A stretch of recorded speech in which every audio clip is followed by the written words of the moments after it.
Hey, everybody. Welcome to the Auto Podcast that's not trying to populate the world with narcissistic CEOs. On this episode of Throwin Wrenches, historical headlines are back. EVs are falling, hybrids are rising. And find out what Ben Franklin and Elon have in common. All that and more on this episode of Throwin Wrenches.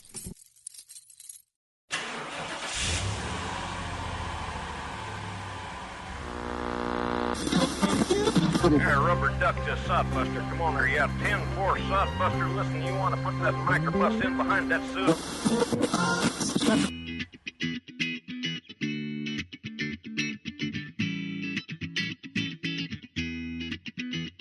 Hey, everybody. Thanks for listening. And to join in the fun of the show, as I say every time, send us an email, info@throwinwrenches.com.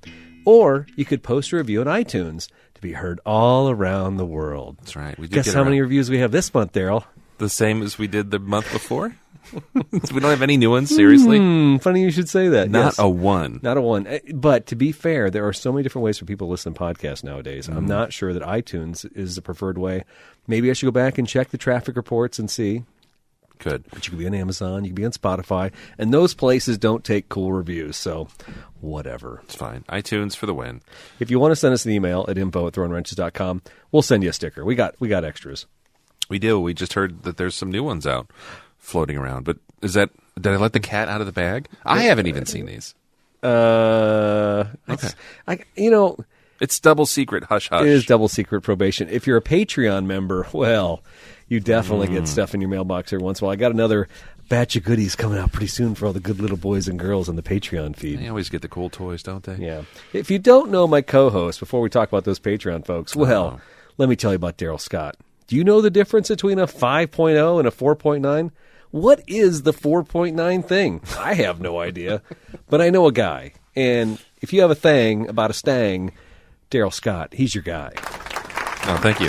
Thank you. Appreciate that. It's acting. And if you don't know my co-host, he's handy with a notepad, a screwdriver, and a knife and fork. He also knows which local restaurants have the best pad thai or tacos al pastor. His food blog used to be called Grubhub. That is until they made him change the name due to a pending copyright claim. He's the Uber Eats without the eats. He's Mr. Eric Stahl. I don't even know what that means. Very nice. I did Uber drive, so I guess and I eat. So I forget. Yeah, you did? That was fun. How many years did you do that? I did that for like 2 or 3 years while the kids were at Civil Air Patrol, because those meetings were like 3 hours long in Bloomington. So I'm tired of sitting in the parking lot. Well, I'd go to Hy-Vee and sit at the bar, then I'd go to Distill and sit at the bar. I'm like, this is not good. Yeah, this is not healthy. So you had a little hashtag side hustle for a little bit? Exactly. Well, I figured if I'm spending $30 or $40 drinking beer, I might as well gain $30 or $40. So that's a net, $80 gain, right? Yeah.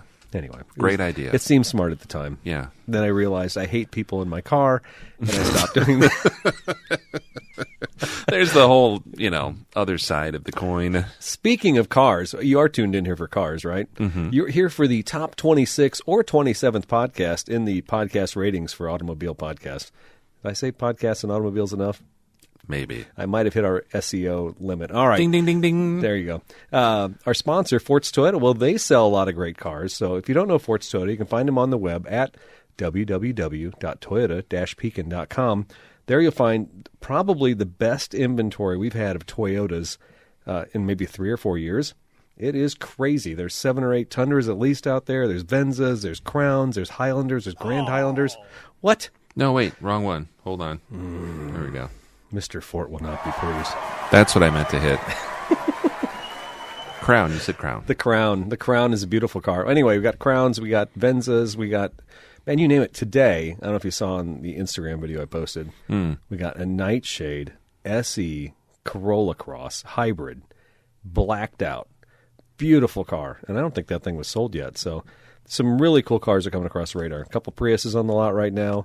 And the Tacoma, it's just got to be minutes away from landing on our lot. So once that shows up, I'll probably be doing about 100 videos. So follow Forts Toyota on Instagram at Forts Toyota.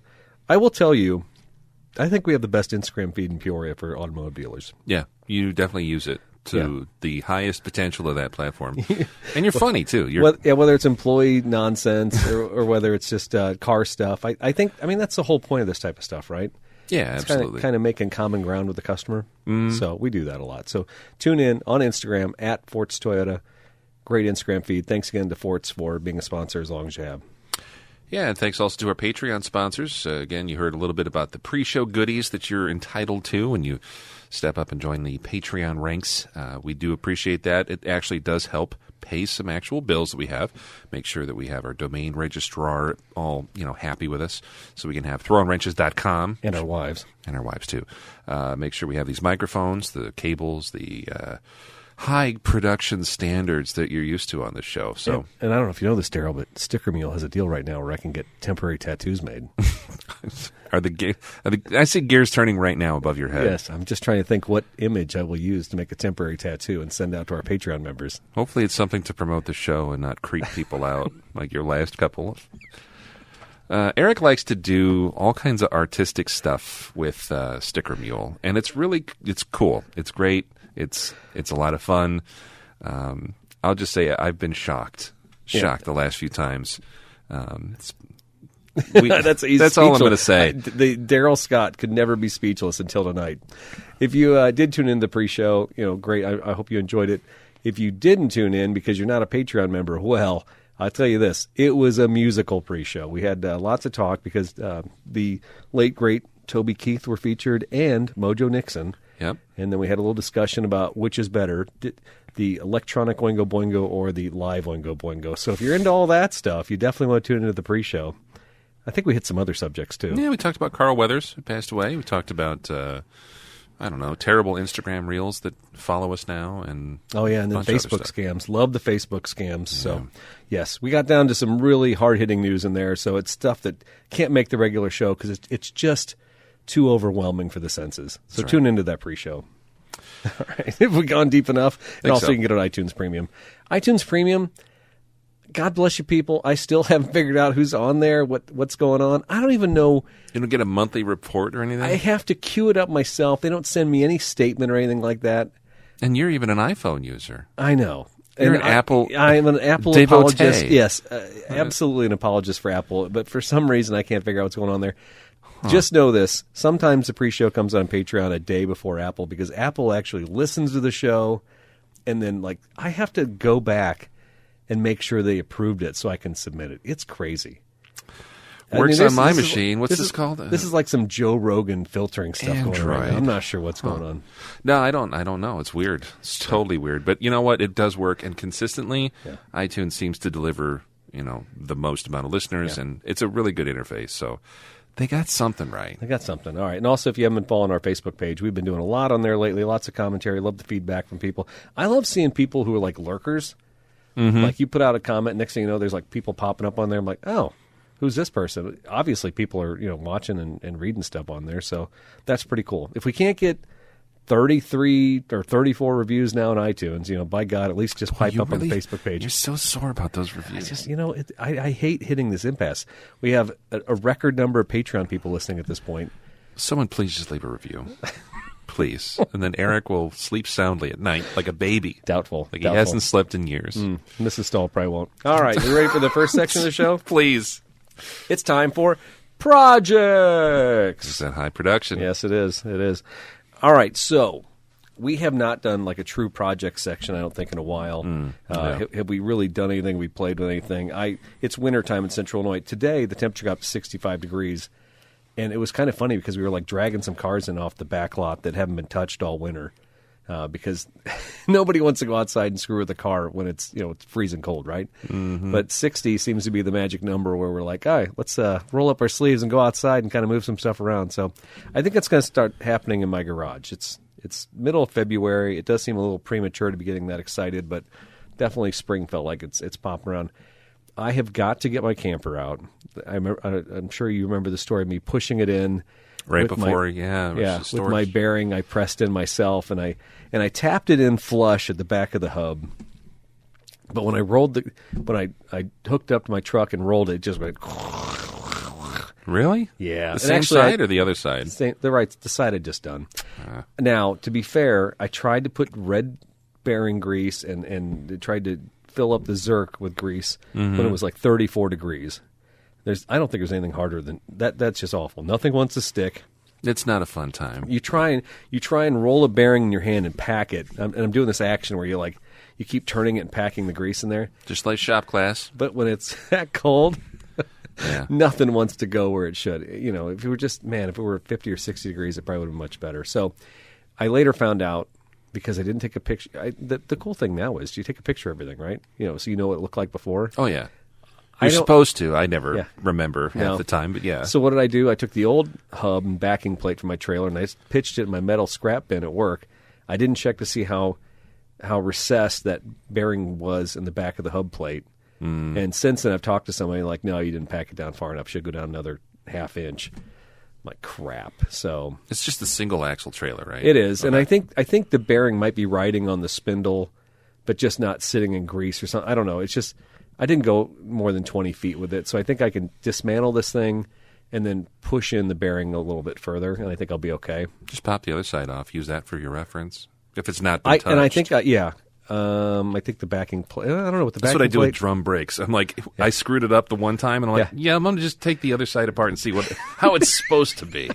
It's symmetrical. Yeah, it's not too bad. And Do you have to use a big hydraulic press or something? No, I just tapped it with a hammer. It wasn't that bad. Trailers are weird. I don't get like the greasable stuff. Well, I'm all just the not hard. used to it. So the backing plate and the hub, I got all that stuff for like $100 over at Mutual Wheel in East Peoria. I could have pressed everything back out. I could have cleaned it, but it came with all the new hardware, the brake hardware, and the shoes, and the springs. Everything was all brand new. The other stuff was destroyed because it kind of fell apart. For $100, Just do it. yeah, to get the hub already all set up with it, and then because it's all got the backing plate and all that, and then all I do is just buy the bearing and the seal. Yeah. Yeah, Way easier. yes. No, that's good. So are you going to start renting that out again? And so this last week, somebody said, "Hey, we going down to Southern Illinois for the eclipse?" I'm like, "Yeah. When is that?" And they go, "Oh, April 6th or April 8th or something like that." And I'm like, "Somebody rented it. Somebody That rented-" weekend? Yes. I didn't even realize I didn't block off those days, and so You know what you should do? You should rent the trailer.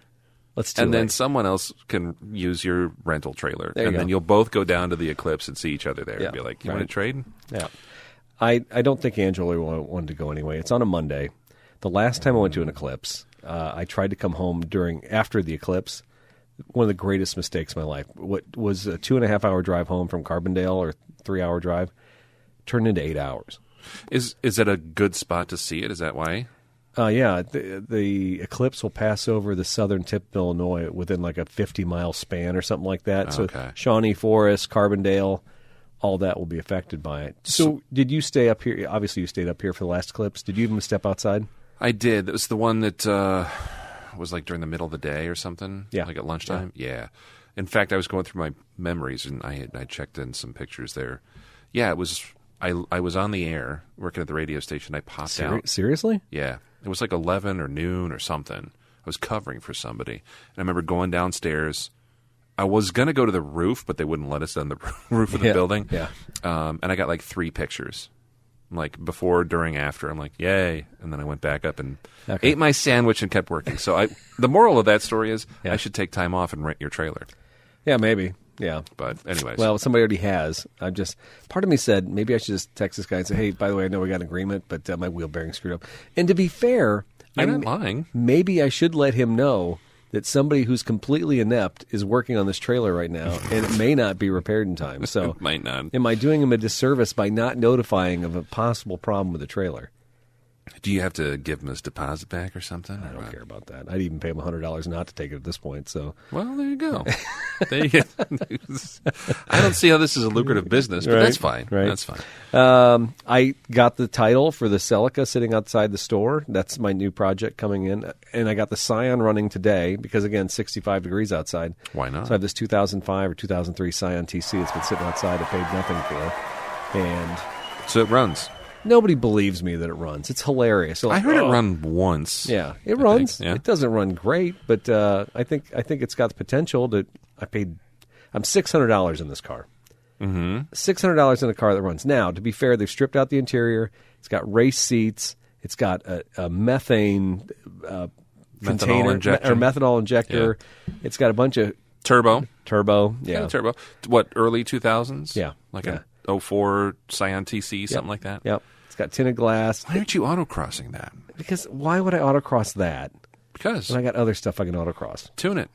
That car with a tune? I don't care. It's not. I bought the car because I thought, I could have fun with this. Maybe Aiden would have fun with it, but I don't have time for projects, so just put it away. What does it need? Seat and a tune. Yeah.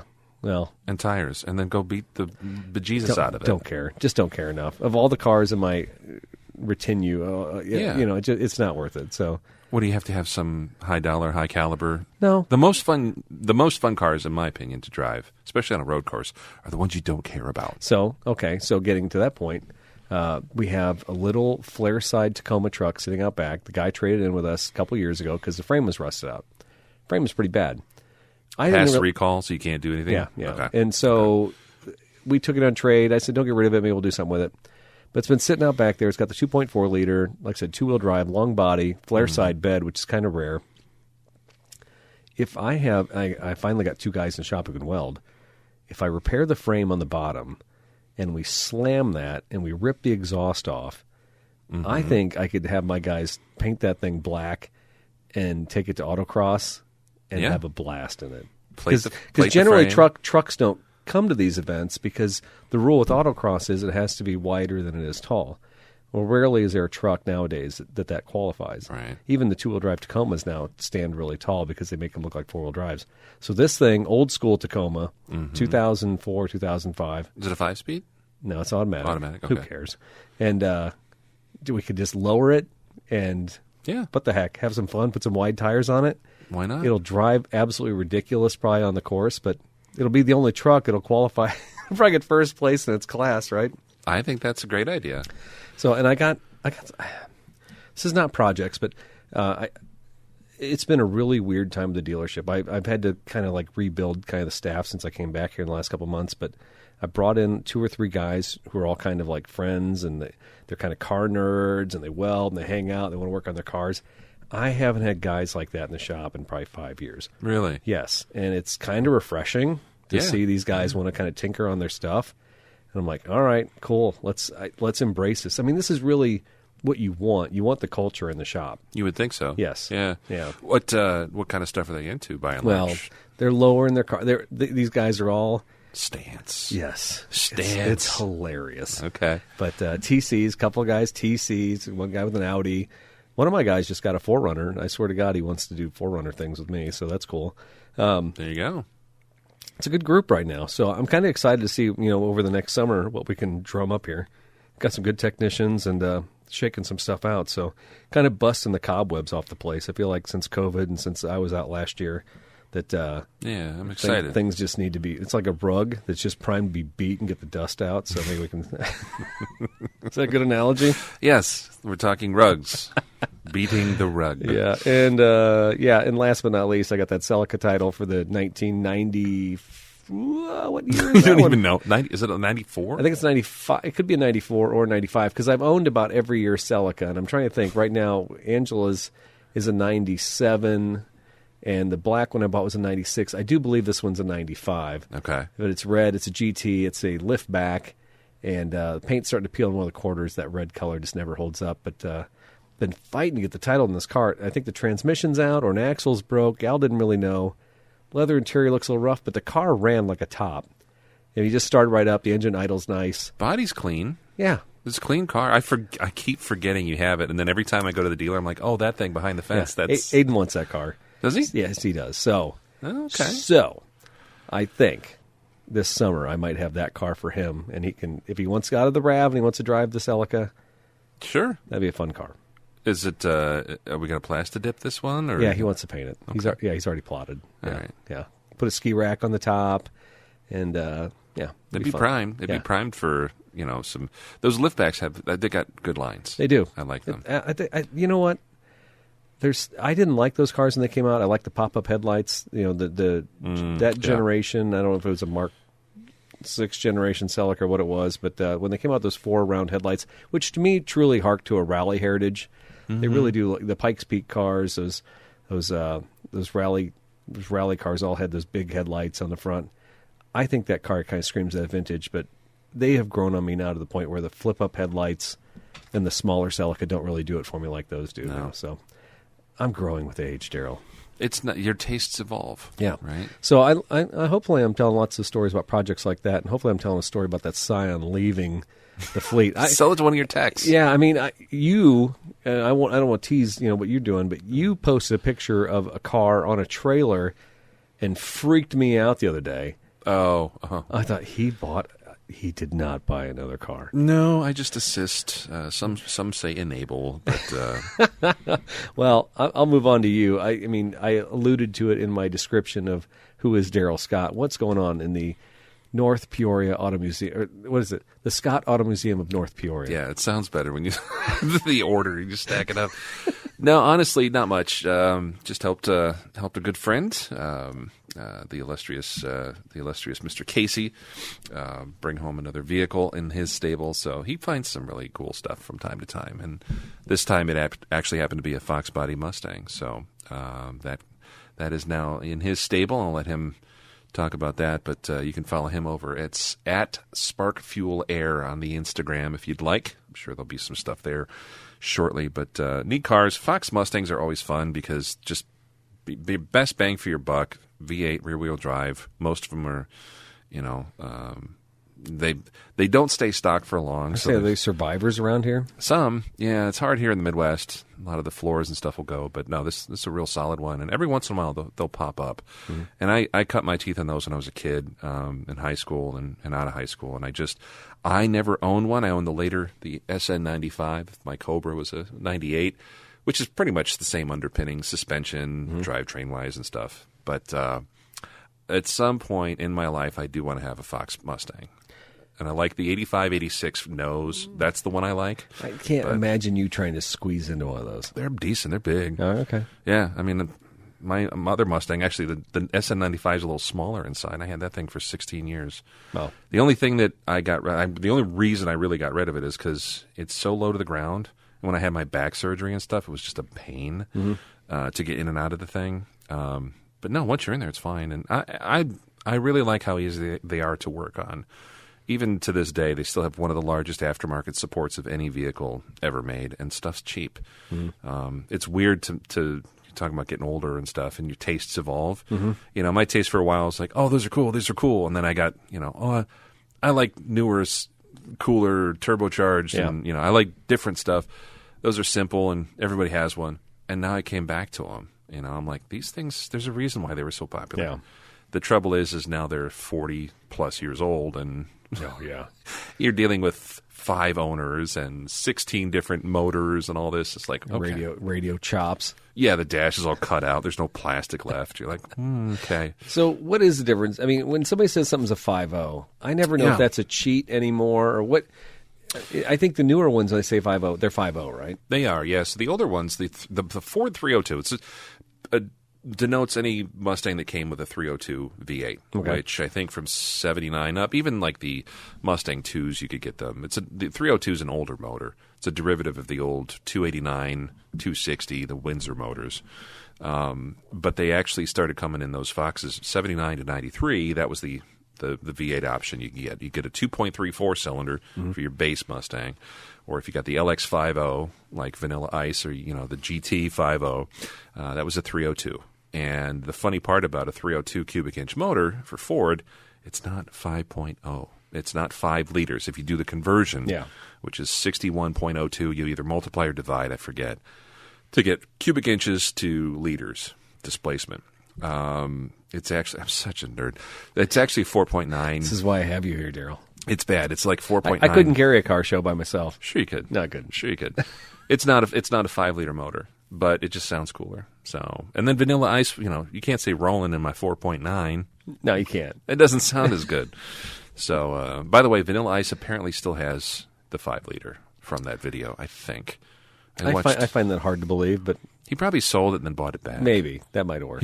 When he does ice repairs or what's his show? Yeah. Building with ice? Something. No. It's on like DIY channel or something. Yeah. So he's an interesting guy. He's got a huge car collection, but none of them they're just different. I'll just say that. They're cool. None of them are my style. Yeah. Okay. All right. This is a Volare over here. Yeah. Right. That's what I would have. No, so that's playing around a little bit with that, helping some friends here and there where I can. Swap meets are coming up here in February and March. There's some stuff going on at the Fairgrounds, Expo Gardens. Oh, I think I saw that, yeah. Yeah, there's something in Pekin. I just saw, like, the American Legion's got a big car parts swap meet. Yes, I saw that too. You know anything about that? No, I just... It looked new. It's funny that some of that stuff popped up in my feed, but I'm like, I guess I go to that just to see. I mean, sometimes it'd be cool to pick up a sign or just a little trinket or something like that, you know. Definitely. Yeah. You never know what'll happen. I mean, there's some neat things coming in this. I think this year is going to bring some great local events, whether it's shows, swap meets, cruise-ins, things like that. So I'm looking forward to that. And let's see, nicer weather. You mentioned that. That was nice to get out today. And the last couple of days we have had some mild weather. And I thought, I'm going to get in the garage and I got some lighting. My garage is mostly the 4K or 5K LEDs, which makes everything I own look terrible because it lights up the finish real bad. Yeah. But I still had some under cabinet lighting and stuff by my workbench that was old fluorescent that I just had and I repurposed. Well, I've been finding these LEDs are so cheap now and they're so nice and bright and my eyesight's terrible that when I'm working on something like rebuilding a car or I'm working on a bench, I need task lighting. Yeah. The overhead's just, I get shadows and stuff. Yeah. I need the light. So I've been wiring some stuff up by my workbench, and I'm going to hopefully start making some progress here this summer on the Cadillac, the 55 Cadillac. You have under-counter lighting in your kitchen, don't you? Yeah, I've been on a kick with that too. Yeah, so when we were at St. Jude, we had it at our apartment, and Angela loved it. It's nice. You'd flip this, but it was built into the electric switch, so you walk into the kitchen, and you flip one switch, and it was all the under-cabinet lights, and you flip the other one, it was the overhead light. And my God, yeah, it was so nice. Plus, you'd see all the crumbs you were leaving every time you make toast, right? Well, that's exactly right. So I put those, I got some big ones and put them in the kitchen, and the next morning, I went to make coffee. Yeah. And I'm like, right next to the toaster, it's a mess. Like, the counters were so gross. I'm like, how? I wash these. My wife and I clean the kitchen. I'm like, how many years have we been eating on dirty counters? So, yeah, it's good to keep your stuff clean. Yeah. So that's what I've been working on. I do want to put this out there as a public service announcement, and I know there's a couple listeners of the show who are intent on listening to this proclamation. Ooh. 2024 is going to be the year that I actually do replace the brakes on the Solara. You already bought them, didn't you? I bought them 4 years ago. That's what I thought. Okay. I've got rotors, calipers, hardware, emergency brake stuff. Your wife drives that car for pleasure all the time. It's Do safe. you love your wife, Daryl Scott? It's mostly safe. Yeah. It's just, Sarah, don't take this Solara. Yeah. If Daryl says run over to get something at Hy-Vee, here's the keys to the Solara. It's like an old Columbo. He's trying to kill you. Go down the hill. Oh, no brakes. Da, da, da, da, da. And then Peter Falk shows up in a trench coat. What happened here? Let me get this straight. The car went down the hill with no brakes. So you bought the brakes 4 years ago. There's receipts. I don't get it. Anyways, no. So 2024, by the way, like 4 people got that joke, and everyone else is like 5. I go 5 all Who's day. Columbo? Yeah. Solara is going to get new brakes in 2024. Mark my words. That is my campaign promise to you. Excellent. You'll be a great politician someday, Mr. Daryl Scott. No new taxes. All right. First section of the show, kind of a new section to the show, historical headlines. We brought some great stuff back. Daryl, what did you find this year in February history? Sure. Well, I woke up this morning with a milestone that showed up in my Facebook I feed. said kidney stone. All right. No, thankfully not yet, but working on it. On this day, which is we record here February 8th, 1993, and February 8th, General Motors sues NBC for defamation over the exploding, quote, side saddle gas tanks. Remember that whole scandal? Yeah. The Dateline NBC and Yes. the square body Chevy pickup that when it gets in an accident, it just blows up into a fireball. It was like defenseless getting T-boned, that poor thing. It was. Remember that footage? Yeah. It was like a citation hitting a square body, which, by the way, saddest picture ever. Saddest. Well, the citation was just like, please put me out of my misery. Just get it over with. Weren't you going to buy a citation a while back? I like. Yes. GM apologist. Yes, and confirmed. Anyways, so that whole thing for folks, remember back in memory lane, General Motors produced a square body pickup from 1973 to 87. Actually, a little bit longer in some of the other models. But anyways, folks remember those. They're the iconic, like a rock Chevy truck, right? Everybody loves them. Now they're going for big money at Barrett-Jackson and everywhere else. But back in the day, NBC, Dateline NBC, with Stone Phillips and Jane Pauley. Do you remember that? Yes. They were trying to make a name for themselves as Stone Phillips. Stone. Whatever happened? I don't know what happened to him. Is he the guy who died because he's got the aneurysm in the tank or something? Who was that? That's Bob Woodruff. But I think he's... I don't know. I don't know. Google that. Kids at home. Anyways, Stone Phillips. Where is he now? I'm going to look. Go ahead and talk. So anyways, NBC put this, they had Dateline NBC, which they probably still do, but it's all dumb. Anyways, they had a whole thing where they were trying to dive into complaints that people that had gotten into accidents with the square-body Chevy pickups of that certain era were getting into fiery crashes, basically. They either survived the crash and then burned in a fire. I mean, it was really bad stuff. But the complaint was the fuel tank sat on the outside of the fuel rail on those trucks, in between the fuel rail and the bedside. So a side impact could actually, trigger a catastrophic loss of fuel. Any kind of spark or heat, would then set the truck on fire. So NBC, instead of basically investigating these claims, they decided they were going to do what they wanted to for TV, which was rig a crash test.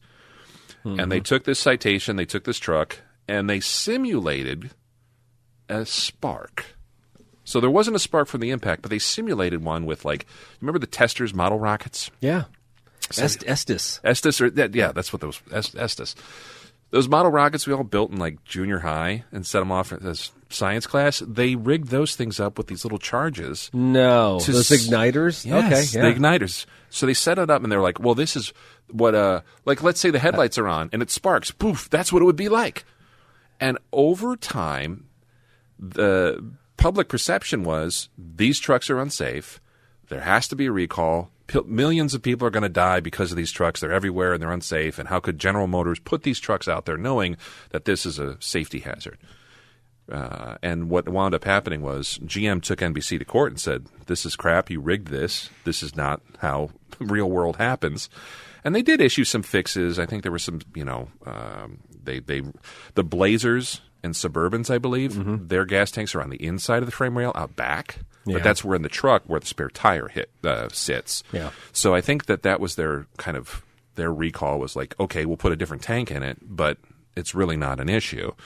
So anyways, this whole thing, I remember watching that, and it was a big deal, and there were people that were like, I'll never ride in a Chevy truck ever again. They're deadly. But people said the same thing. You remember the Pinto? Yeah. Same thing. Yeah.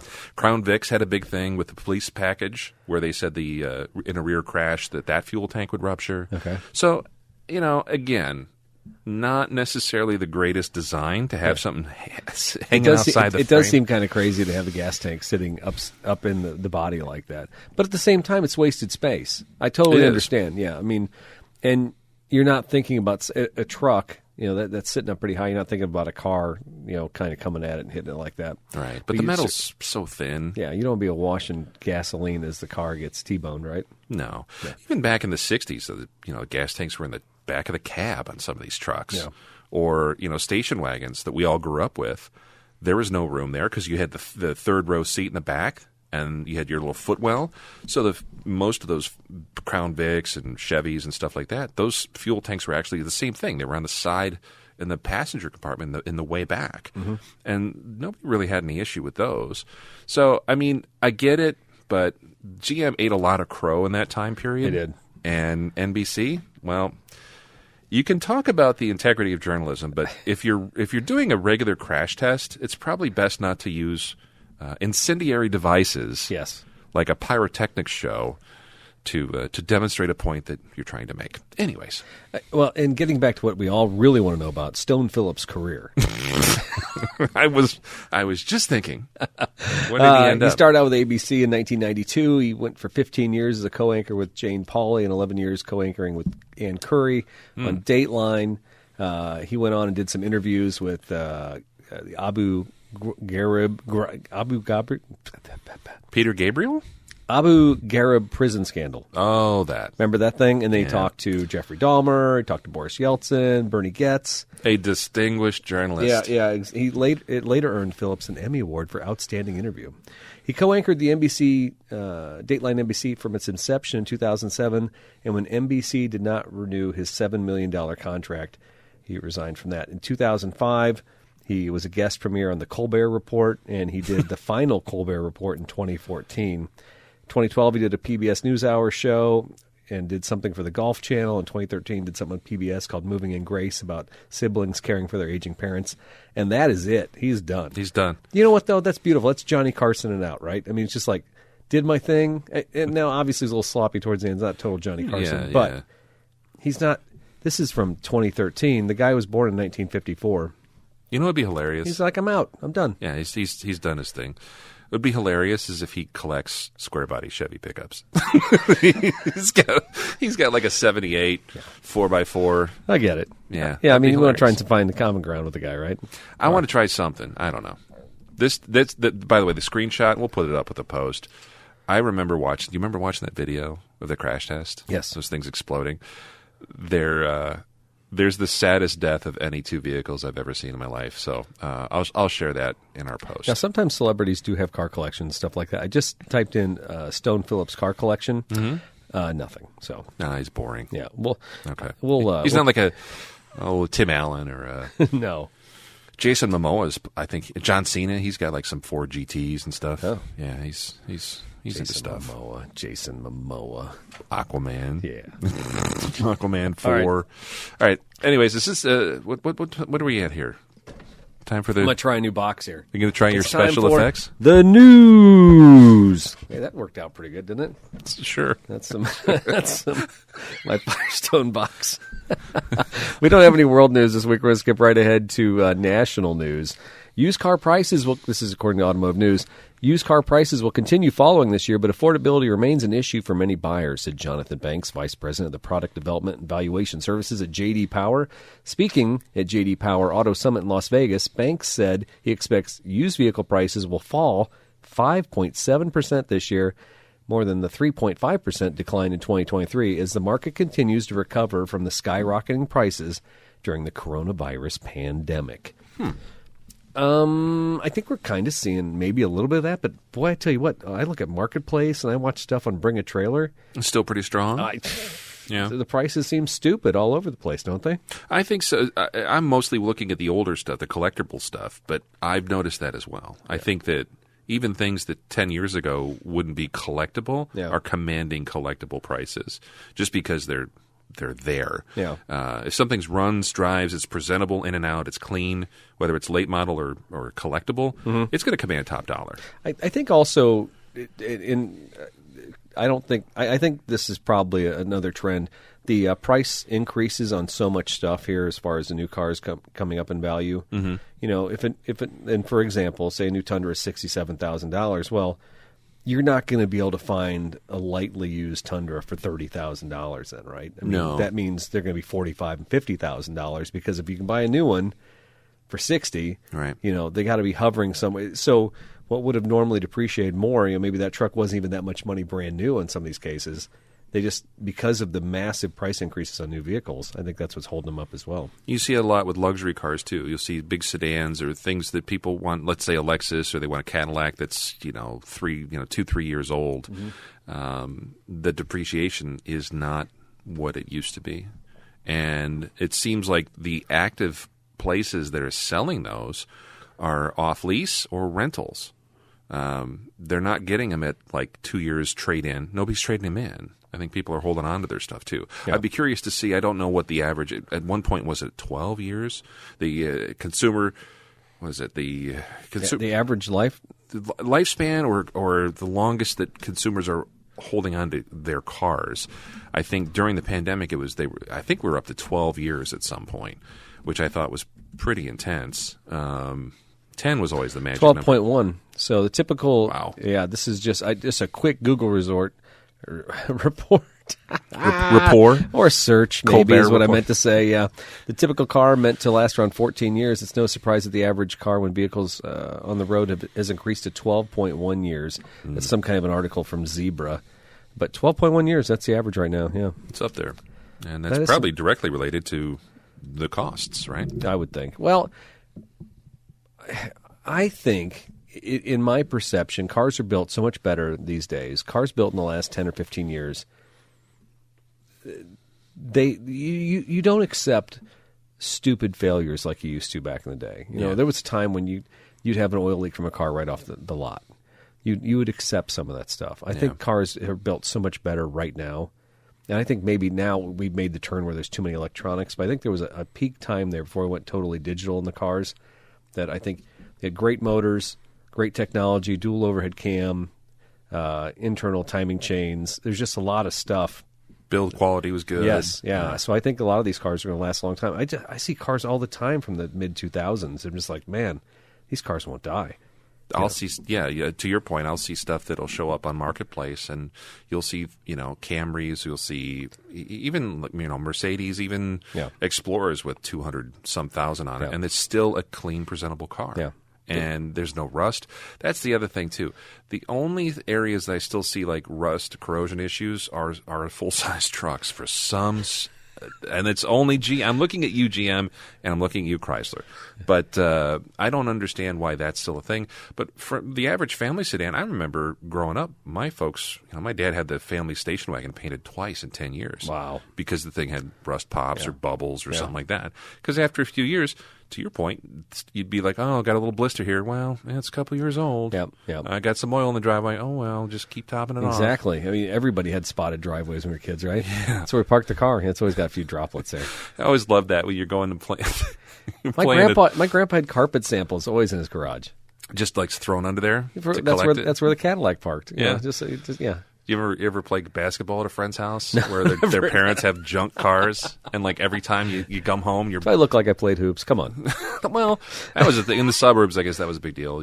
You'd shoot hoops after school or whatever. But yeah, we had a couple friends where their parents, their cars were junk, and I remember going home and my mom's like, what have you been doing? I'm like, just playing over at Eric's house. Or... Sweating. You look like you're working at Jiffy Lube. Go wash your hands before you eat dinner, you cretin, you caveman. This was probably after you got drenched in the trans fluid that you slept in, right? Oh, it's gross. A good time. A simple time. That's a great story. I don't remember what episode that is, but it's somewhere back there in the back history. It is. Right. We should have an index of Daryl Scott stories. I'll work on that. Yeah. Next story from Reuters. U.S. hybrid sales have been rising as consumers balk at EV prices and are anxious about the range of electric cars, especially more rural areas where there could be long distances between charging stations. Battery EVs are not as widely accepted in the Midwest as they are on the West Coast and other parts of the United States, Davis said. Not sure who Davis was, but that's from Reuters. You can check that out. I'll put a link on the show. It's John Davis, creator of Garfield. Oh, yeah. That's who it was. Jim Davis? John Davison? No, who's the guy on John Motor Davison's Trend? the hairy guy Week? from... that guy.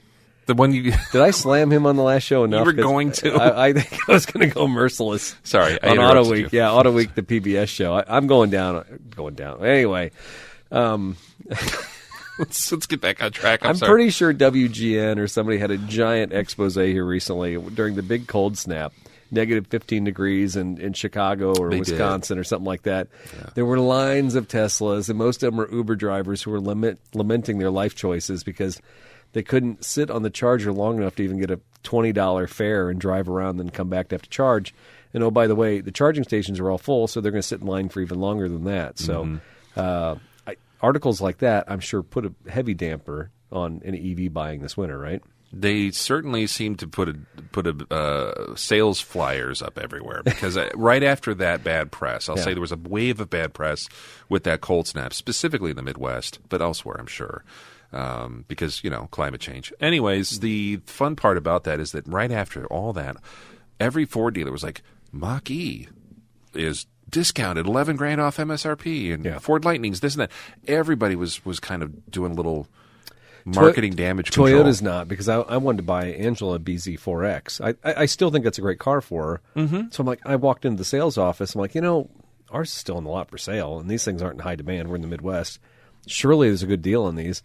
Like, yeah, they got lease cash or something like that. I'm like, really? They're not really. No, in their depreciation, I'm sorry, hand to God, everybody knows I'm a Toyota shill. I will preach Toyota all day long. Yeah, no. But the 3-year depreciation on the BZ4X is like 60%. The residuals are 40%.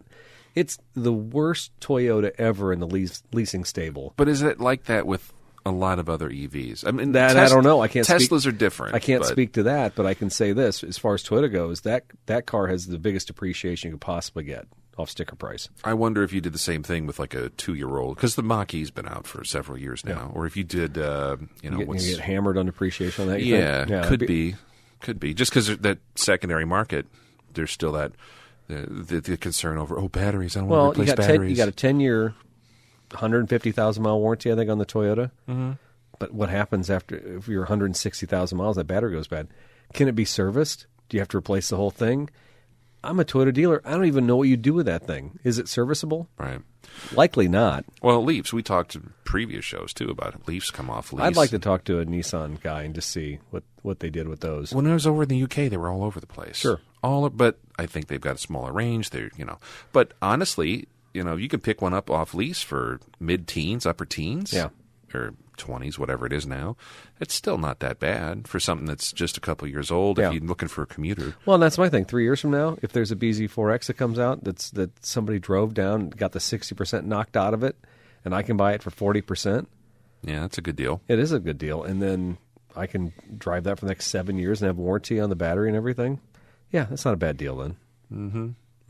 Well, anyways, I really do believe. I think Toyota was very shrewd in not buying into the EV game in the long run. I think there's a place for EVs, but when we're out here in the middle of nowhere, it's either a third car. It can't be your primary car because we just drive too far. So range will get handled. When range gets handled, weight will get handled, and those two factors are what's holding EVs back anyway. And cost, but yeah. No, I get you. What's this third story here? Shelley Zalis? Shelley Zalis. Well, this was a kind of a nice article because it kind of ties into a local podcast from the Toyota Chicago region. But Shelley Zalis says more women in auto retail is good for business. Car dealers are looking to boost their dealership profits may want to consider a more inclusive hiring strategy. If you want to add more revenue to your dealership, in quotation marks here, do the right thing. It's good for business, said Shelley Zalis, CEO of the Female Quotient, which seeks to advance the equality in the workplace and raise the visibility of women across industries, including automotive. Amy Cuddy, a social psychologist and best-selling author, also challenged the auto industry to reimagine their power and how it's conveyed in the workplace. And if those are interesting subjects to you, I do recommend Get in Her Lane podcast. Toyota executives and employees from the Chicago region, they have a show. It's pretty great. They actually had me on for their very first show, which is humbling in some ways. Yeah. It's taken from the view of women who are in the automotive industry and how they've had to build their careers in traditionally male industry. So check that out. Get in Her Lane podcast.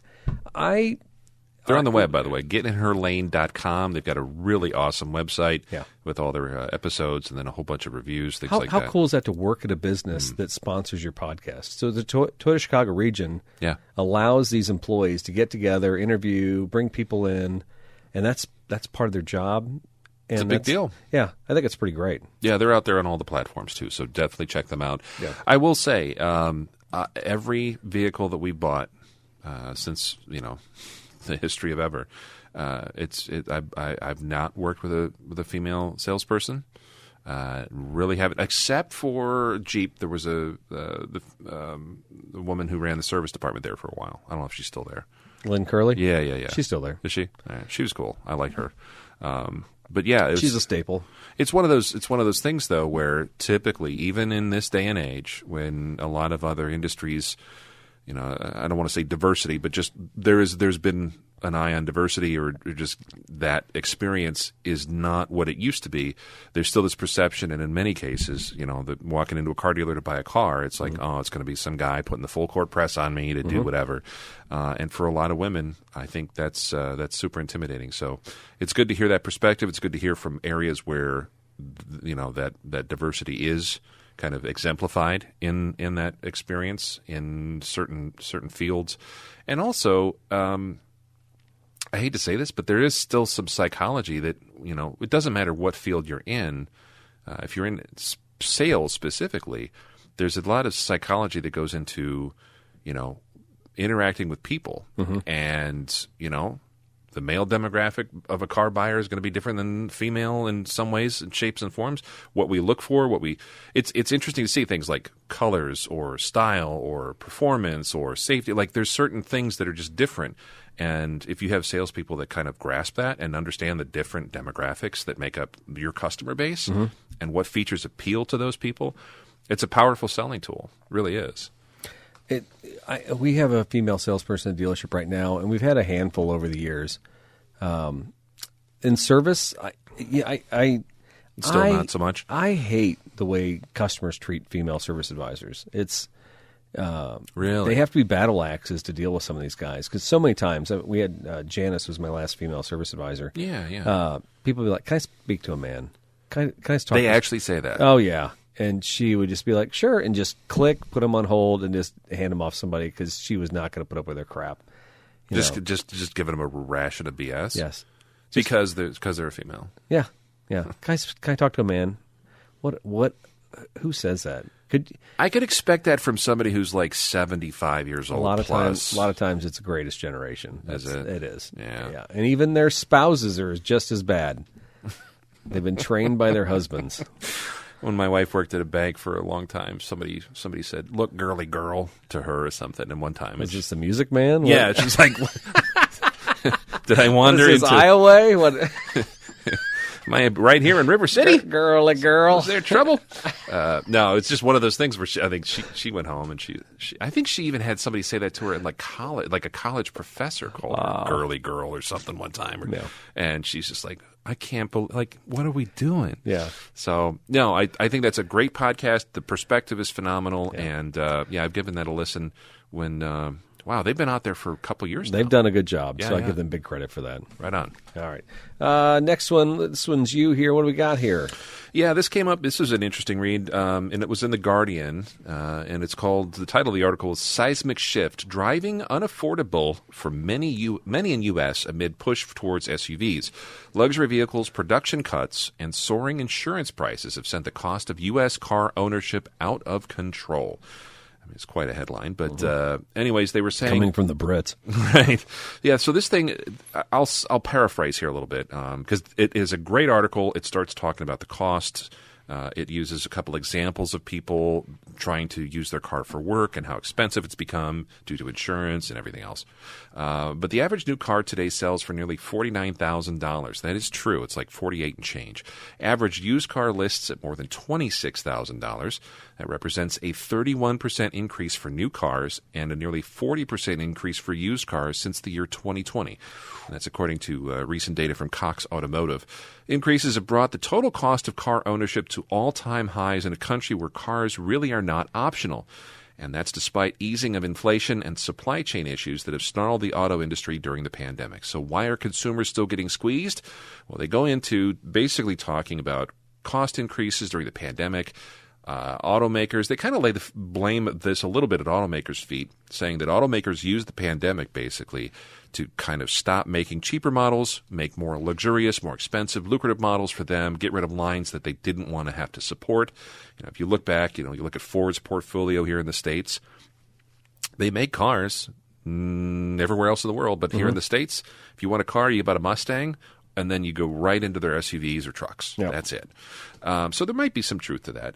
I'll skip some of this, but they do call that phenomenon Trimflation, where they basically look towards higher profit margin products and luxury cars, SUVs, loaded trim. Really you don't see the economy car that much anymore. Well, and that's where the imports are starting to excel again. I mean, this is if people want it, and it's not there, they're going to find it. And if that means cars start coming from Japan or China, if we start getting like VinFast or one of these other brands that start showing up, washing on our shores, sure, it's because the lack of affordable cars from the ones in our nation here. It's terrible, really. It is. It is. The last few cars that friends my age and younger have purchased are not these big loaded cars. They're like things like Corollas. Yeah. They're things like Kias. They're things that are, an Accord, like an Accord LX. Yeah. That's not a big $49,000 car. I mean, they're still up there, but they're not this big extravagant types of things. Well, I look at my son's RAV. He has a mid-2000s RAV, and he comes home and he parks it next to the 4Runner I drive, which 4Runner's not huge by any means. That RAV4 is pretty small. Yeah. And, I mean, literally, like the whole cargo compartment of my 4Runner difference in size. Mm-hmm. We don't make anything like that anymore. The Corolla Cross that I was talking about earlier might be the closest thing, but it's still a bigger car than that RAV, and it is crazy to think we don't offer any smaller, more affordable cars. And then when we try and do them, they're like a work with Mazda or something like that. Oh God, doesn't pan out. Don't get me started on the Yaris IA or whatever the heck that thing is. Right. I remember those Mazda 3 or whatever it is in sheep's clothing. Yeah. Well, it's interesting. They also hit on this article a couple of issues. One is the rising cost of insurance, which is a legitimate. I've heard everybody's gone up really crazy this year. Yeah. We have, I don't know, just personally, we've got State Farm, and we're not very crazy with our coverage, but we've noticed a little bit of a bump. And they also talk about the fair point here is urban planning. Here in the United States, by and large, unless you're in a major metro area or, living downtown, kind of doing the urban hipster thing, you're really still reliant on a vehicle. Sure. And I don't think there's any way around that for many, many years. As much as we try to push that. There never will be. In this neck of the woods, there never will be public transportation to help everybody out. That's a fact. Even Los Angeles, which they always talk about, well, the city was built around cars. Yeah, they have. That's just how they were. That's how that part of the country evolved. I don't think you're ever going to reverse time, and no matter how much you incentivize things like walkable communities and riding your bike everywhere, which is great, or a very robust public transportation system, it's still not Europe. You're not going to get to that point where things are connected via public transit any which way, and it's affordable. It's easier, and by the way, it's reliable and efficient. Here in the States, if you try to take a CTA bus or you try to take an Amtrak, good luck. Yeah. That's just still where we're at. So, well, I mean, I can tell you this, so even because I think about this now a lot after spending time in Rome for a week. I think about downtown Pekin. If you're in Rome, you can walk everywhere down the middle of the street because cars are secondary, and it isn't even a matter of public transportation. People just walk. So I would never in my life walk from St. Joseph's Church over to McQuett's Rail House. I'd be like, I got to cross all these roads and walk on sidewalks. If I'm in a city like Rome or Chicago or something like that, I'm like, oh, that's not that far of a walk. You don't think about it. You don't. You just go. I would I'm not going to leave my car 4 blocks away or maybe 6 or 8 blocks away in country blocks like we have here. Mm-hmm. It's funny, our perception. We are so trained to just drive our car and put in a parking lot. We don't walk unless we have to. Yeah.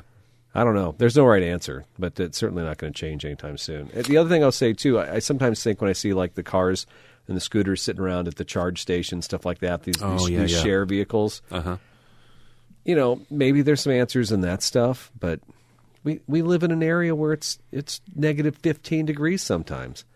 We can't leave scooters out on the sidewalk, can we, to help us out? That's probably not wise. Yeah.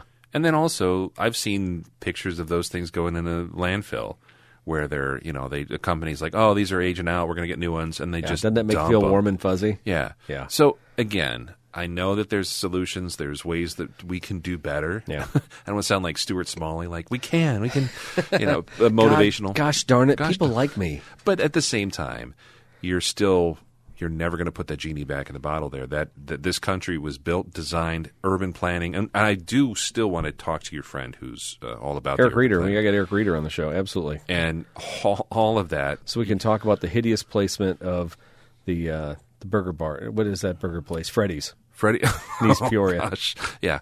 Yeah. Planning and zoning, line 2. Get them on the horn. Exactly. All right.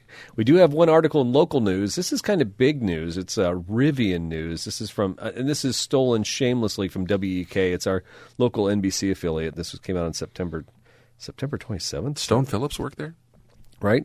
I'm not sure this date's right. Anyway, Normal, Illinois. A union with almost 600,000 members is seeking to expand its ranks by organizing thousands of workers who build electric vehicles at the Rivian Automotive in Normal, Illinois. The unionization effort has gained attention of Senator Dick Durbin. He's our Democratic senator in Illinois, who brought up the topic Wednesday during a meeting in Washington with Rivian founder R.J. Scringe. I'm sure R.J. was loving this conversation. The International Association of Machinists, IAM for short, has created the Rivian Auto Union website, stating that workers at the plant are demanding fairness, respect, and a voice at the job. Workers are being asked to sign authorization cards. There's an interest. IAM will file a petition with the National Labor Relations Board and will soon hold hearings to determine whether the factory can be represented by the union. The NLRB would then hold an election. Meanwhile, Senator Durbin on Wednesday urged Scringe to support the workers' collective bargaining efforts. Rivian took a chance in Normal, Illinois, and it has paid off. Illinois is a leader in electric vehicle production, not only because of the unrelenting efforts of Rivian and its employees, Durbin said in a comment. In the meetings with Rivian CEO R.J. Scaringe today, I reiterated my support for the company's mission while reminding Mr. Scaringe that Rivian employees deserve the benefits and security offered by a union if they so choose, Durbin said. Well... I don't like to read verbatim word for word, but there's a lot of good stuff in that. Yeah. This plant that Rivian's in is not very far from us, so of course we talk a lot about Rivian on this show. It's about 25, actually from my house right here, it's probably about 20 miles as a crow flies, right? Yeah, not far. It has taken the place of a former Chrysler and Mitsubishi plant, which I believe over the years, that plant was built in the 80s, maybe late 70s, early 80s. It was never union, was it? That one? Oh, that's a good question. I don't know if they were or not. When they were Diamond Star, they could have been UAW when they were Diamond Star. Being a joint venture with Chrysler, they might have been. Yeah. Yeah, I'm not sure. We're a northern state. I have to think they were a union at some point. I don't know. Yeah. It's highly likely. I know a lot of the Toyota plants aren't. No, well, most any manufacturing shop, whether it's Mercedes, Volkswagen, Hyundai, all those brands that are south of the Mason-Dixon line, right? They just pay them higher wages than the normal repressed wages in the South. Right. If you pay somebody $25 an hour down there to build a car, they're like happy as a pig in poop, right? Right. Yeah. Whereas up here in the northern states, they see those guys in Detroit making $53 an hour to build cars. Nobody's going to be happy with that. The biggest thing, I'll say this, and this is true commentary. This is live local late breaking here from Central Illinois. I hired a kid from Rivian here a couple months ago, and he was a welder. He was on the line. He was working third shifts. Been there 3 years. Been there really since the start of the place. Okay. And when I was talking to him, I'm like, why do you want to leave? At this point, you've been there a couple of years. You're working 6 days a week. You got to have buckets of money. He goes, it's great. He goes, I will admit I'm going to lose money if I leave the place.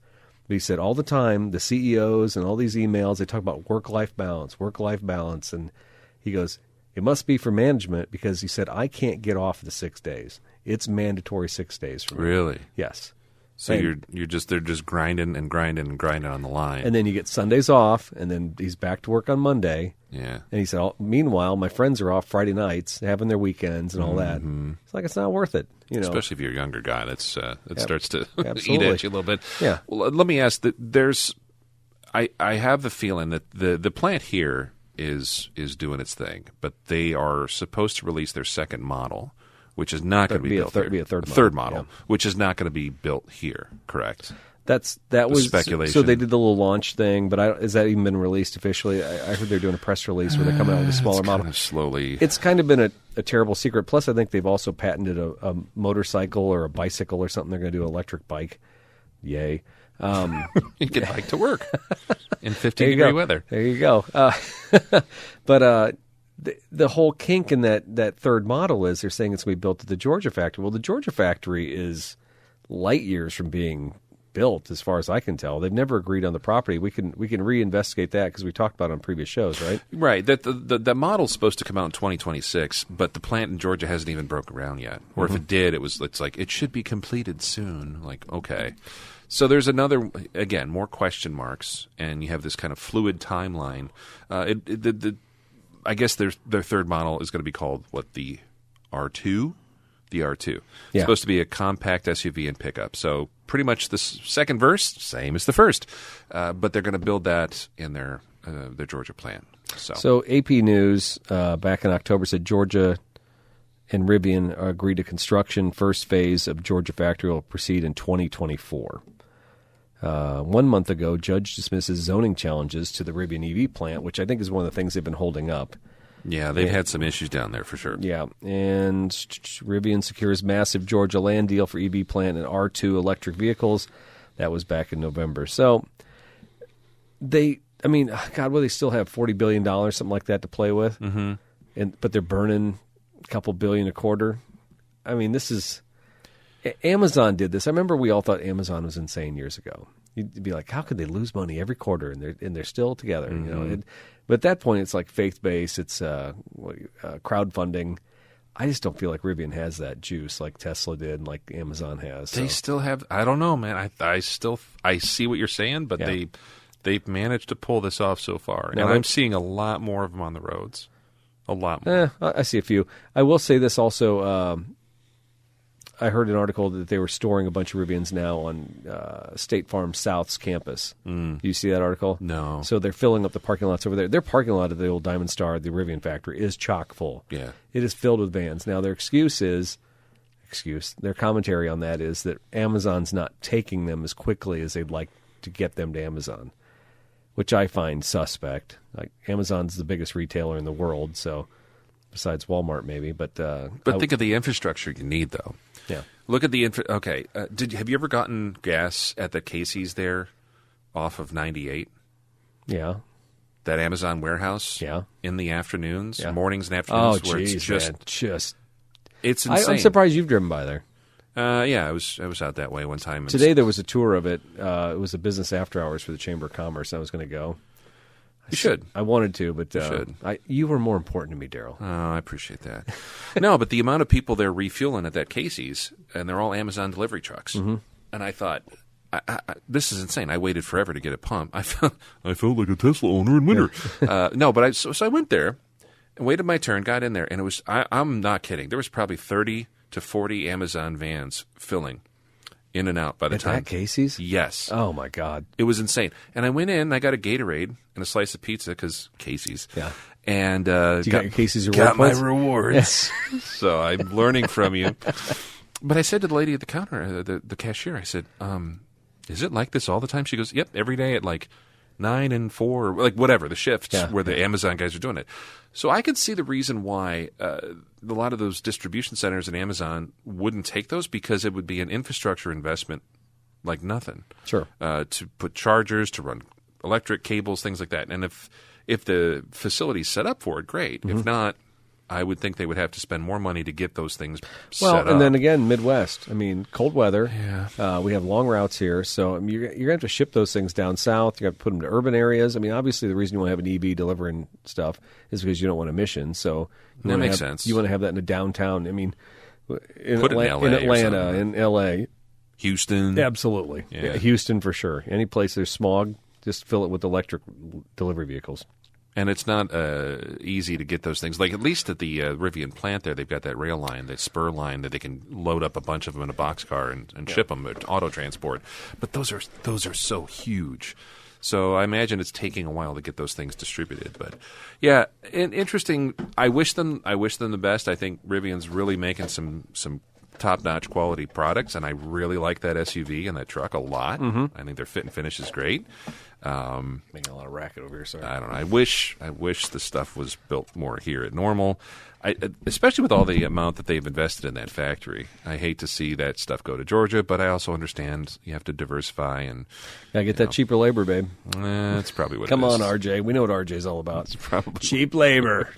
Could be. Union schmunion. I'm RJ Scringe. As long as they have public supermarkets and I can get a sub there, maybe I'll go work in Georgia. Winn-Dixie. Ever been to a Winn-Dixie? Yeah, I like Winn-Dixie. The beef people? The beef people. Are they the beef people? That was their slogan. Okay, it has been a while. It's been a couple episodes. You ready for this? I think it's time. Don't bother. No? Yeah, let's just. I'll backfill that. Right. It's time for your moment of must. All right, it's been a while. This feels good. I'm gonna tell you what. This is gonna be a long one because it's extra weird. Elon Musk had twins with his top Neuralink executive, but they never dated. She explains, he wants smart people to have kids, so he encouraged me to, and he's the person she admires most in the world. This is from Gene Mancini in Yahoo Finance. Elon Musk, the visionary Tesla person and SpaceX person, he's known for his distinct approach to family as detailed in his biography by Walter Isaacson. The book shed light on Musk's rationale for having multiple children with different women, emphasizing his belief on intelligent people should procreate. Siobhan Zillis, the senior executive of Neuralink, a company that Musk has helped establish, played a pivotal role in this narrative. Initially contemplating sperm donation for childbirth, Zillis was persuaded by Musk. You know you want to have it. Anyway, to consider him as a donor, a proposal that aligned with Musk's advocacy for the procreation among amongst the intellectually inclined. Apparently, idiocracy rang a little too close to him. He wanted to make sure something happened here. He really wants smart people to have kids. He so encouraged me, Zillis said. When faced with a choice between anonymous donor and Musk, whom she greatly admires, Zillis described the decisions as straightforward. If the choice between an anonymous donor or doing it with the person you admire most in the world, for me, it was pretty effing easy decision, she said. Sounds like a genius at Neuralink. Genius. Genius. Highly intelligent. The arrangement, according to Zillis, was also perceived as something that would make him very, very happy. I'm sure it would. You can have your CEO wrapped around your waist. Anyway, initially, she said she didn't expect him to be very involved. He's a father of multiple children with 2 other women. Oh, my God, why should he pay attention to my children? In the biography, she explained she assumed he would take a more godfatherly role with the twins. However, he's been actively involved with their lives. So we should get some applause for that. Yeah, there you go. Their decision to have children... that works, too. Their decision to have children together, despite not having a romantic relationship, stems from Musk's broader concerns about global decline in population. He has frequently voiced his importance of reversing the trend, especially among those with high intelligence, viewing it as crucial for civilization's survival. And I'm going to keep reading this, folks, because this is the weirdest stuff I've ever read, okay? This is up there. In July of 22, Musk took to X, and he expressed his commitment to addressing the underpopulation crisis by posting, doing my best to help the underpopulation crisis. A collapsing birth rate is the biggest danger civilization faces by far. The post was just one day after an insider reported the court documents detailing Ms. Musk's and Zillis' petitions for twins' names to be changed to include Musk's surname and incorporate Zillis' last name into the middle name, according to Forbes. On July 29th, Musk took a significant step with Neuralink announcing the first successful implant of brain-reading device in a person, marking a milestone into merging the human cognition with technology. This advancement, coupled with a unique approach to family, highlights his multifaceted strategy to foster a smarter, more capable future generation. His life, straddling groundbreaking technological innovations and personal choices like fathering children with smart people, reflects his complex approach to solving global challenges, from combating population decline to pioneering brain-computer interfaces. And that, oh my God, that is your long-winded moment of Musk. Do you feel smarter after reading that? Boy, that's Zillis. She's smart. She cashed in on twins, man. If she only had one, she'd get a lot less money. So I love the she's quote. The smartest one in the room. That quote was great. I'm going to go with the effing smartest guy. It's a pretty effing easy decision. That's the kind of person... Never mind. That's who's running Neuralink. Yeah, that's who's running a brain implant company. Yeah, exactly. CEO, right? Ms. Zillis. Yeah, that's cool. I want to know what the first names of the kids. I mean, he puts like Andromeda X-Ray 4 or something like that. I mean, he's like Frank Zappa with his names of his kids, right? We got Moon Unit. I mean, we got Rover. Are we sure he's not a ham radio enthusiast? He maybe. He might, because it's like, it sounds like a call sign. Might have been. K9MAQQ. It's literally the Rosebud situation from Citizen Kane. He's naming people after his first like RCA radio, the XK9 transistor radio he had. I love you, XK9. You know what you could do is, if you have that much money, just buy a star and name a star or whatever you want to name it. Daryl, with modern technology, anybody can afford to own a star. Really? Yes. It's really that affordable? The star registry, I think for $79.95, I can get a star name for you and Sarah. Well, I do have a structured settlement, and I need cash now. So maybe I can hook you up, man. Interesting. No, the whole thing, the Neuralink stuff, I'll be honest with you. Does that scare you at all? Dude, this thing that people are putting those binoculars on, the Apple things, that's scary enough. I watched a commercial. We were watching a football game the other day, and it showed the person like winking and like moving stuff, and then their kids like run around, and the dad is chopping vegetables, and he looks over at the kid and like does something with the kid like he's playing with him, but he's really watching whatever's on his screen. I know he's doing that because he's wearing the goggles. How horribly frightening is it to think that somebody could have something stuck in their head, and now they could be talking to me. I could be talking to you right now, Daryl, but instead I'm watching like Seinfeld in this, in my brain. But you're still only a human brain. So you can only process one thing. Like, you might be watching Cannonball Run 2. Yeah. And then when I ask you a question, like, right, Eric? You're like, huh? Yeah. Like, Captain Chaos. No, right. You'd still have this, huh? what? Like, yeah. And then you go right back to grade school where you're like, are you not paying attention, Mr. Stahl? Did you get that? Did you get that a lot in school? Oh, yeah. Trust me. We could do a whole podcast about horrible grade school incidents. Where the teacher throws a question. Okay, and next we have to, who is Benvolio in Shakespeare's story? Eric? Huh? You're over there like doodling in a notepad. Yeah, absolutely. Oh, wow. I just the weirdest damn thing, man. I tell you what. Let's get Neuralinks. You want to get that for No. each other? No, I mean, the nice thing is all the people Christmas? want me to podcast with them. I could just have the Neuralink. I'll be at work, and I'm podcasting with them, right? You're just live streaming some stream of consciousness thought. Yeah, right? I don't know. I think I already have too many outlets. At some point, who wants to hear all the stuff pouring out of our heads, or how much stuff do we need to consume? The future sucks. It does. The future sucks. And Neuralink is not part of that. And we're part of the content battle. Maybe we should just pack this. I should just slap my laptop shut right now and say, you know what? We're part of the problem, Daryl. Maybe. Maybe not this episode. No, this one's okay. Okay. It's not bad. See us at 87. We may shut the laptops down. We might. Let's just go old school. All right. But we can't do that because if we shut the laptops now, we wouldn't be able to tell you about all the cool stuff we were doing, and we couldn't tell you about the tomfoolery and the madcap hijinks I got into on Bring a Trailer last week. This is breaking news, by the way. I just found out about this. Usually you share, you telegraph, and tip me off like, hey, here's what I'm bidding on. Yeah. And then you kept this under your sleeve. What the because heck? I get on Bring a Trailer all the time, and I slap down $3,000 bids because to me it's a placeholder. If I put a $3,000 bid, I don't look like a schmuck putting a $200 bid down. Mm-hmm. I put down real money, and I think to myself, if I could get that car for $3,000, that would be a great deal.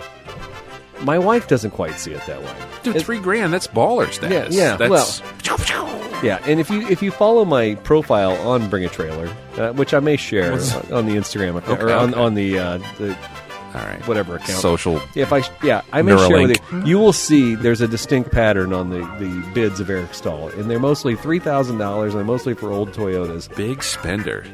So, I was winning a car 6 days in the auction with $3,000, and it is my car of the week. It's a 1994 Celica, and it's straight from Japan. It's an SSI. It's got the smaller engine. It's right-hand drive. It's an automatic. It is nothing terribly special except it has low miles. That 2-liter motor is not going to light anything up with the automatic, but it had black wheels. It's a Japanese import. And for $3,000 at 52,000 miles, that's not a bad deal, right? No, that's cheap. That's a cheap driver. I think so. It's in Texas. That's a little disconcerting. Not terribly, not terrible, but You could take a Texas vacation. Come on. I got a lot of cars sitting around. We got a lot of stuff going on, and my wife has reminded me a lot lately that I have cars. But for whatever reason, I bid $3,000 on this car, and when it came down to it 6 days in, I kind of said, "Look at this car, honey. It's only $3,000. I can get this car." And she goes, "No, we do not need this car." I'm like, "Okay, whatever." As you've actively bid on it. I was winning it. I was floating it. Do you ever float stuff to Sarah? Yeah, just to say, hey, what's going on? Like, it's already in motion. Like, whatever happens here, it's already going to happen. Yeah. Just I didn't tell her I'd bid on it. I just said, isn't this a good deal? Just kind of see. You it's like just shooting a trial balloon out there just to see what happens. Well, obviously it didn't go very well. That next morning, around 10:50 in the morning, the auction was coming to an end. Were you sweating it? Yes, because we were down to 10 minutes. No change. 8 minutes, no change. I'm still winning at $3,000. Seem crazy. I've never seen a car go for that cheap on Bring a Trailer. No, historically, what's the and we should Google this later. I wonder what the cheapest car that's ever sold on Bring a Trailer It might be this car because, honest to God, it was at $3,000, and I was down to the last minute. And I told one of my employees, he's sitting there in my office laughing his ass off at me. Yeah, you're He's going to like, get kicked out of your house. You're getting a car. You're getting a car. And all I could think was, I got to call the office manager, see if I can get some kind of a check written or something. I got to figure out something. I do an employee loan. Yeah. My wife will literally divorce me if she knows I bought this car. And I got to transport it from Texas. And there's a $750 mystery selling fee on this thing, too, which I didn't even read in the original description, which that pisses me off. Is that a bring a trailer thing? No, additional charges from dealer, US dollar $750. So really this car wasn't $3,000, it was $3,750. Plus the buyer's fee, which is, I think, is $200 and some. This car would have been $4,000. Okay. Regardless, I'm watching it tick down. 8, 9. I'm sorry. Yeah, 9, 8, 7, 6. I'm down to a minute. I'm still winning it at $3,000. I'm like, no. I'm gonna eat this one. It gets, and if you watch Bring a Trailer, it's got this little browser bar that just kind of works its way down. It's something, and it looks like JavaScript, and it got down to 30 seconds, still no change. I'm like, I'm an owner. 20 seconds, like, it's my car. It's done. Literally at 10 seconds before the end of the sale, nobody else has bid. It's me only. Another person bid $3,100, and I about crap myself. I'm sorry. There's like 3 swear words in the last Just let it roll. I was shocked. Yeah. But part of me wanted to bid over to see what because Bring a Trailer, 101. Once somebody bids, it bumps it up another minute or two or something like that. Okay. So it keeps going. Yeah. So part of me is like, well, that's still really cheap. I should just get in there. And like, oh, take your money or take your marriage and run away right now, right? So, Saved by the bell. Yes. So somebody got a really good smoking deal. I think they did. I mean, obviously, if they live in Texas, they're a lot closer. It's just a plain Jane Celica. It's that lift back, like I was talking about the red one. I already have one sitting out back at the I was going to say, it's eerily similar to the one that you already own. It does have black 18-inch wheels. I don't have those 18s, man. Those things are pretty hot. It's right-hand drive. It's got the cloth interior. The car looks good. It's in good shape. It's got no rust or corrosion. You can buy a lot of wheels for $3,100. 50,000 miles, man. I tell you, it's just one of those things. Like, you look at the shell of the car, you're like, should have bought it, shoved it in a garage somewhere, and probably get $20,000 for it, in 10 or 20 years, because there's going to be somebody our age when they're 60 or 70, be like, oh man, it's a 50,000 mile Celica. Never see one of those again. Mm-hmm. And it's right-hand drive. But then again, I could put that $3,000 in the bank and never touch it, and probably have $20,000. Exactly. $20,000 when I'm 60 or 70. I don't know. You might have dodged a bullet. I did dodge a bullet, I believe. Maybe 2. I can't even imagine what my wife would have done to me. Is she a good shot? She might have been 2 bullets. Yeah. I'm serious. I think I really did dodge a bullet. So anyway, that's what happens when I get stupid. Daryl, did you do anything as stupid as me? No. I've behaved myself. Remember, kids, stay off Bring a Trailer. Don't do Bring a Trailer. Just don't. I bid because I want the updates. That's why, if you bid on something, then it kind of includes you in the game. It's like I read the magazines for the articles. Yeah, come on. Like that. All right. Anyway, so my pick for this week was a little bit different. I went back in time, but with a little bit of a modern flavor. This is also a Bring a Trailer listing, so I need to probably stop going there. This is a 1956 Continental Mark II with a Coyote, a newer Ford Coyote 5-liter V8 swap. True 5-liter? Yes, in this instance, yes. Of course, Continental, people are saying, well, Daryl, why isn't it a Lincoln Continental? Well, in 1956, it wasn't a Lincoln. Oh. It was a standalone brand, a standalone mark. Wow. So it was actually Continental, which Ford spun off and was going to do their own thing, branded as its own division, much like Chrysler did with Imperial. Imperial was its own for about 10 years-ish, give or take.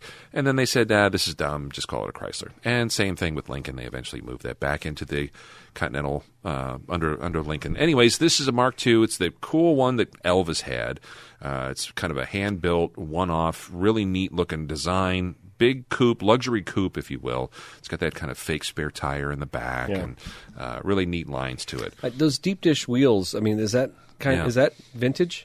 No, it's got modern reels. This is this thing here on the Bring a Trailer listing. It's jet black finish with kind of a custom grille, subtle, I say, like what do you call them, like blade style billet rims, and then kind of a modern interior. But it's still pretty pretty true to its original design and the lines.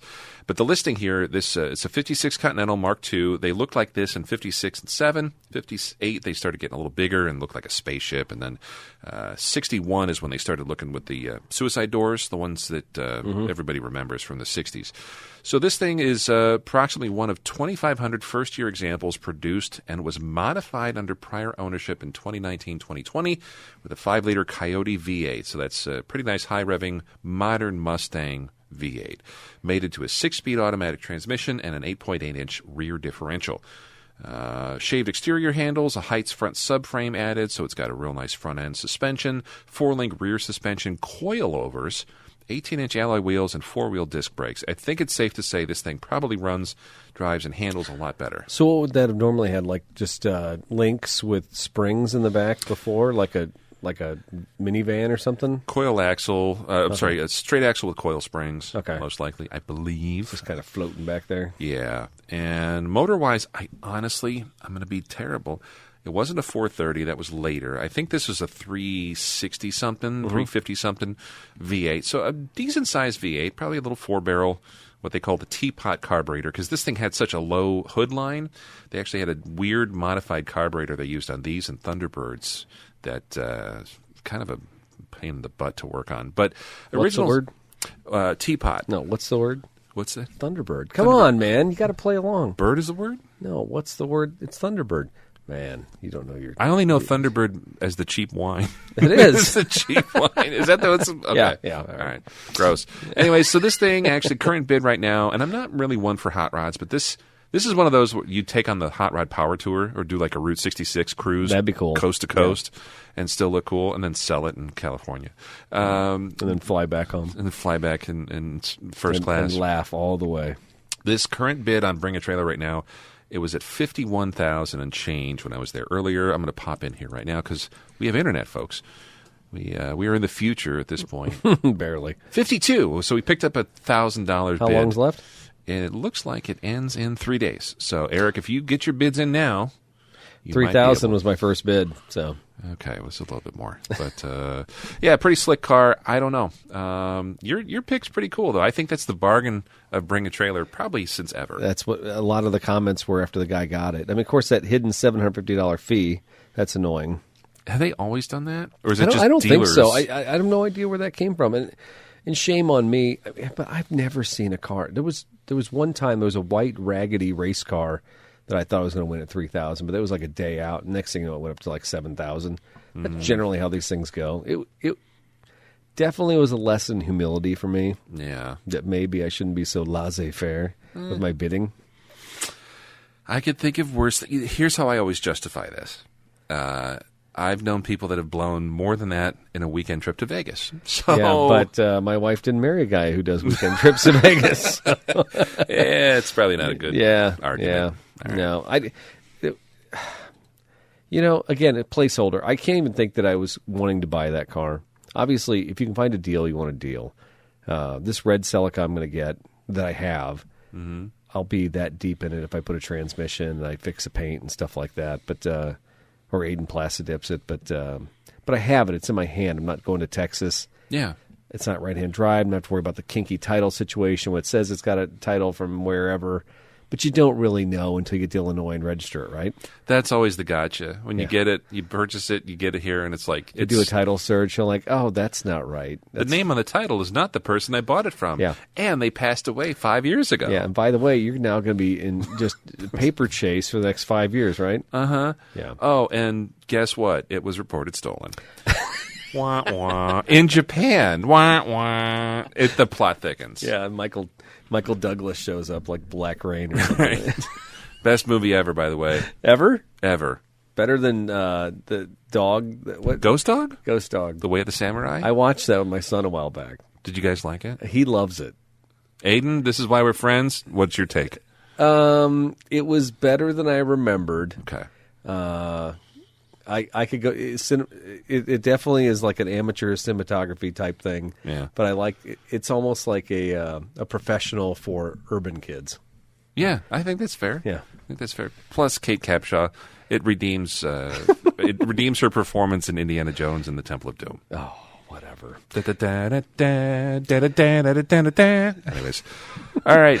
Is it? I think it's time to kill it. It's time to kill it. We've done pretty good, actually. You know, if you enjoyed that little end of the show, just terrible movie talk, then you probably should be a pre-show subscriber, because if you love movies and you love music, well, we've got a pre-show for you. So do we.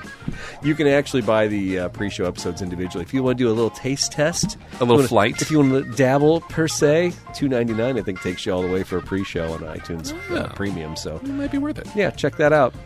Everybody, thanks again for supporting the show. I know we were a little long on this last one. It's been a month, and it as much as it might bug you, it bugs me twice as much. It really does. And I'll blame Daryl Scott, because I said, Daryl, let's do a show. And you're like, I'm busy. I have family. It's more important than hanging out with you, Eric. Yeah, I think that's exactly what I said. He said it through Messenger. I have to read between the lines. Paraphrasing. It's all right. No, this is fun, and I'm glad to be back in the saddle. This is what, 86? Episode 86? Episode 86, man. Wow. How crazy is that? Yeah, I didn't think we would be friends this long, but we managed. We work together. We're acquaintances. I mean, I tried to go out to dinner with you the last 2 weeks, and you've blown me off. I've had something every night, I swear. It's not you, it's me, which is what I say a lot. But at least I'm not on Bring a Trailer bidding on $3,000 cars. Anyways. And maybe we shouldn't bring that up in front of my wife like we did the last time we had a secret. Okay. Did I blow it? Yeah, so Sarah... You know, anybody who's listening who might see my wife at the dinner table, can we please just not talk about this type of stuff? Just because you heard it on the show doesn't mean she knows what we're talking about. Okay? Fair. That's fair. All right. That's fair. Thanks again, everybody. We'll see ya.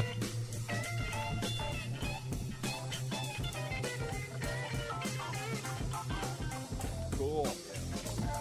Yeah. Go.